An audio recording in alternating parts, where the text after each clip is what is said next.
quick disclaimer, guys. Before we get started, all the links will be provided in the description, so anyone who wants to fact check things or check things out for themselves will be able to do so. If you haven't already guessed, today's video is going to shy away from my normal let loose kind of fun and retarded style of content making, and edge a little more on the serious topic side of things. However, feel free to still try for 69 likes and you're a faggot in the comments below. But without further delay, let's get into it. If you haven't already guessed by the title, today's Monday upload is about beloved YouTuber and RuneScape icon, a friend. Also known as Davidus, or most commonly known on social media as a frens. Davidus currently has more than 300k subscribers and 145 million plus views as the posting date of this video on his YouTube channel that is literally 100% dedicated to RuneScape videos. For those of you who aren't familiar, RuneScape is a medieval-themed MMORPG, basically, or a massive multiplayer online role-playing game. And if you've never played it, chances are you've at least heard of the game. It's really popular. As of October 1st, 2016, there have been over 250 million accounts created. That's insane, you guys. And at the game's peak, it actually directly competed with World of Warcraft for a few years, so it's been there for a while. Now, a friend RS joined YouTube on May 13th, 2009 under the name of Eraser Gaming and uploaded his first video February 16th, 2010. At only 23 seconds long and with no audio, the video was entitled Loot from 150 Desert Strikeworms. It showcased basically the loot he received from killing 150 of the in-game monsters of the same name. He later changed his name to a friend, RS, then just simply to a friend. This video is going to cover many inconsistencies with his moral and personal character, YouTube material, as well as other things that frankly aren't going to be very positive. With that being said, I have never met him, do not know him personally, and have never been subscribed to him. I do not have any personal beef with him, and my channel is not a RuneScape channel. My format does not revolve around RuneScape, and I do not rely on the RuneScape community for my content. As I said before, I've never spoken to him, and I will also mention that I have been a veteran player of RuneScape for over 10 years, and have my opinions about the game and the community, but this video is going to be as unbiased as possible. And just a disclaimer, again, you guys, this is not a hate video. I'm not hating on him. These are all just facts and things that I found out about him. So the things I am about to say may come across as opinions or hate. Again, anything can be verified by anyone who wants to. Just check the description. You'll see the links, his links, so you can, make an opinion for yourself. First thing I'm going to talk about is what we call in the United States as a draft dodger. Someone who is basically selected for military service and then they try to escape it by, fleeing the country or changing their name or basically whatever they need to do to not serve in the military. Very popular during Vietnam, and a lot of European countries have this policy. A video was uploaded on June 9th, 2015 entitled Mandatory Military Service IRL. Explaining basically Davidus receiving a letter from the Lithuanian military informing him that he had been chosen at random for the highest honor of serving one's country. However, the video goes on to mention that he couldn't be bothered to serve in the military, and it was stupid that they chose him to serve in the military because if he served his country for 9 months and he wasn't able to upload more videos to YouTube, that people would forget about him and he would only get half as many views as he does now. He spends a good part of the video sharing his plan to try and actually avoid the draft by fleeing the country, going as far as to say that he hopes everything will go fine and that nothing stops him from actually fleeing to the country he chooses to escape his military service. Now again, you guys, I'm not making this up, this is not BS, this is not hate, this is not flaming. Check the description for the videos. Now, he then uploaded another video on June 11th entitled Military Update, where he basically mentions he has good news regarding his compulsory military involvement. Basically, in the video, he explains how he contacted the recruiting officer pretending to inquire about the random selection process. He found out that the draft was prioritized based on where you live. So basically, domestic residents of Lithuania were firstly prioritized rather than citizens of Lithuania living abroad. He then goes on to say he went straight to the Lithuanian. He then goes on to say he went straight to the Lithuanian Immigrations and Customs Bureau and told them that he needed to change his country of residence to Latvia because he would soon be moving there within 7 days. So not only is this video basically openly admitting to providing false testimony that he would be moving to Latvia in a week's time, basically, I mean, he's advertising his crime, on YouTube. It's kind of ridiculous. He then goes on as far as to admit false testimony to the government agency by proclaiming, "I am technically living in Latvia now on official government record, but for the last 4 months I've still been living right here in Lithuania, still uploading on YouTube." Clearly with the intention to not leave the country, Lithuania I'm referring to, while no longer being eligible for military service for living in another country, at least on paper. Maybe I don't get it because in the United States there hasn't been selective service enacted for at least the last 50 plus years, but it seems like patriotism in Lithuania doesn't seem to exist in the caliber it seems to exist in the United States or even other European countries. Firstly, you don't really brag about this. I wouldn't openly advertise it, but this video is not only reveling in the fact that he got around the system, but he's lying to government agencies. Also, he doesn't have to serve in the military. Now, the next thing I want to cover about him is pretty serious claim, and that is that he's a pedophile. Now, on October 11th, 2016, Davidus posted a video called 10 Hours of Trying to Get a Dragon Warhammer. Posted in the comments of that video section by the user KillKid was an Imgur link to a screenshot of a particular part of the video. I tried searching for the link, but it seems to have been deleted, of course. However, I posted the Imgur link and the link to a friend's RS video, clearly showing it below. Now, on October 29th, 2016, he posted a video with the title, "I accidentally showed my porn folder on a vid," where he mentions that during a 10-hour Dagonoth loot video, he had his file explorer open where it briefly showed a file with the title, "I train a Lolita by tailing her ... Literally, that's the file name. For those who aren't familiar with the term Lolita, it basically refers to the longer word lolicon, which is a media type, normally pornographic, focusing on the attraction to young or prepubescent girls, so like children, by older men. Sources describe the genre as erotic cute, but how one could define statutory rape or pedophilia as cute is beyond me.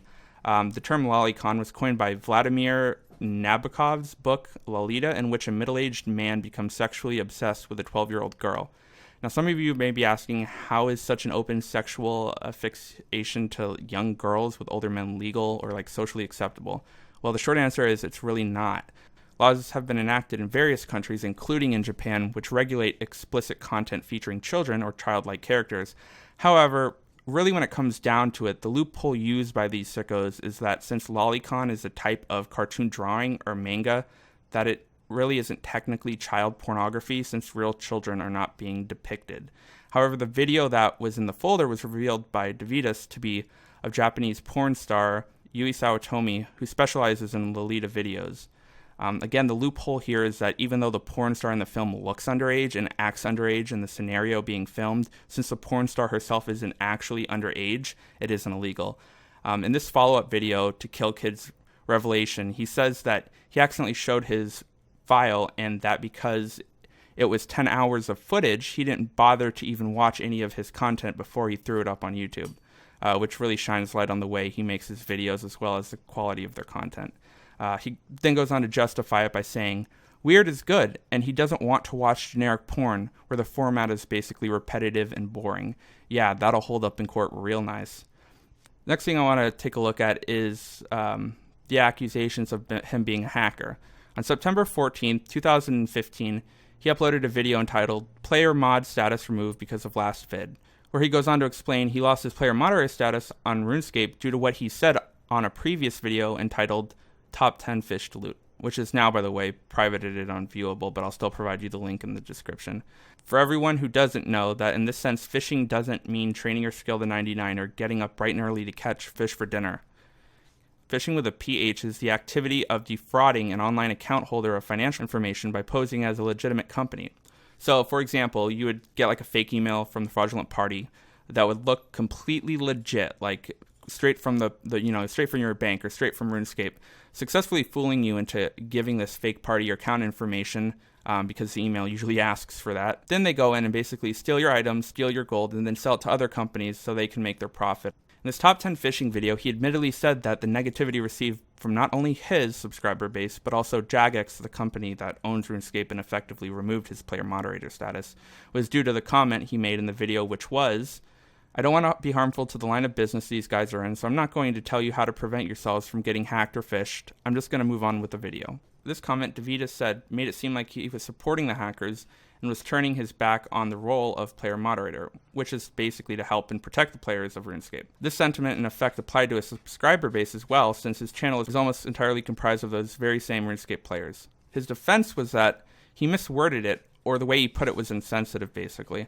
However, he then goes on to defend the statement, saying, in order to receive the content to make the top 10 video, in order to receive those screenshots from these phishers, he had to basically play by the rules, and that you don't approach someone in the sketchy line of work by saying, hey, can I get some free content? And oh, by the way, I'm also going to tell the people you make a living off of how to put you out of work. Basically, he doesn't want to shit where these people eat, which is understandable. Now, I completely agree with him on this point. That is a legitimately reasonable argument. No gray area for debate. I mean, you don't shit where you eat. You would not have gotten that content, those screenshots, without making compromise. However, he claims adamantly, no pun intended, that he wasn't supporting these hackers or phishers. He isn't trying to encourage the hacking and phishing of RuneScape players, and in a smaller sense, his subscriber base. Again, the shitting where you eat thing, which I believe that would be very bad for his business, obviously. Now that begs the question, how do you even get in contact with people who even Jagex cannot successfully bring to court? Simple answer would be, they're in China. China would never honor any Western country's extradition of their own citizens. We just don't have that relationship, which is true to most cases and most extents.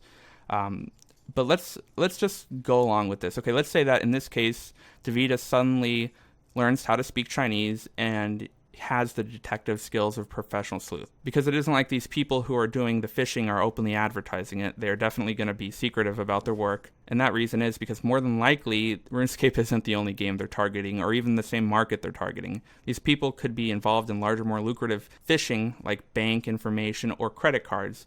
So making them seem so easily accessible in his videos and approachable starts to make you think if he has ties or a close relationship with the people who do this. Now, I'm not saying he is a phisher or a hacker, and even if he wasn't, I can't because I have no proof. I can't even prove he has friends who do this type of stuff, or even if he does it himself. However, I did some digging around. Now, apparently Davidas has a secret YouTube channel devoted to PC trainers. He does no cross-channel promotion, so those of you watching probably have no idea that his channel even exists. He doesn't even use his personal name or even his RuneScape name. It's just called PC Trainers. Even the content is completely un-RuneScape related. The channel was created on March 15, 2011, shortly after his RuneScape channel started to pick up.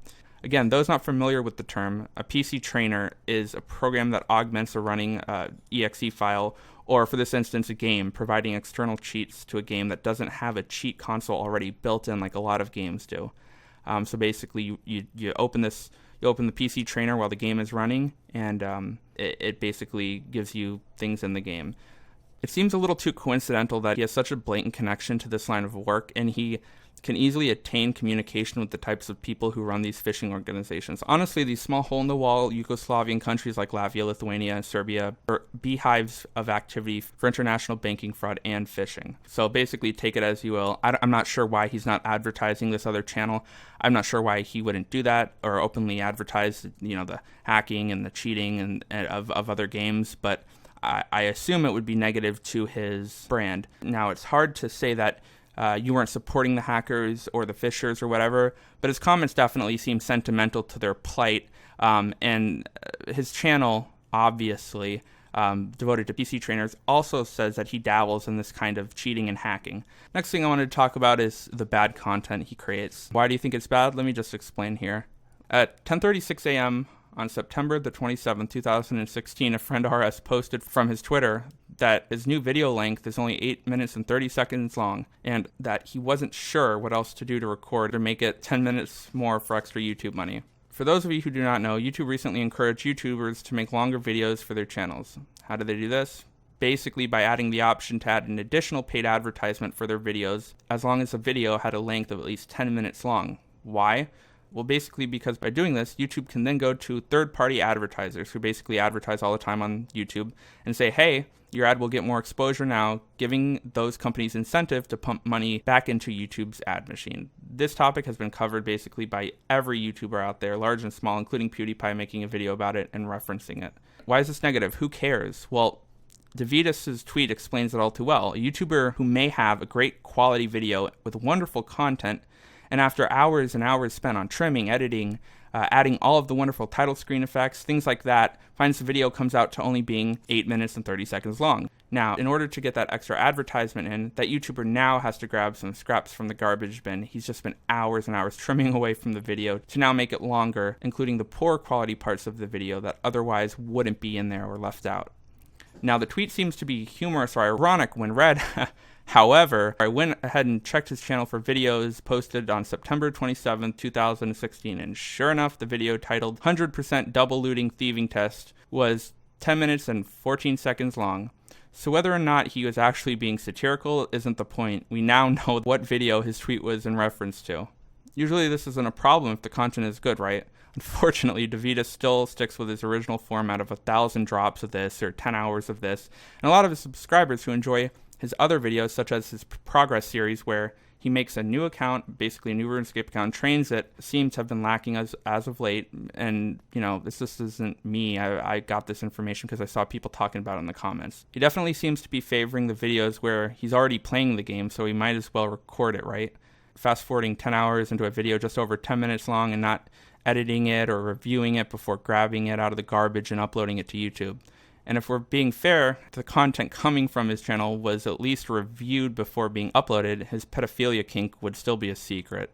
As again, he mentions that he didn't look at the video before uploading it, and that's why it made it in there. That just about wraps it up on my end. Again, check the description for the links. I literally have provided all of them for you guys.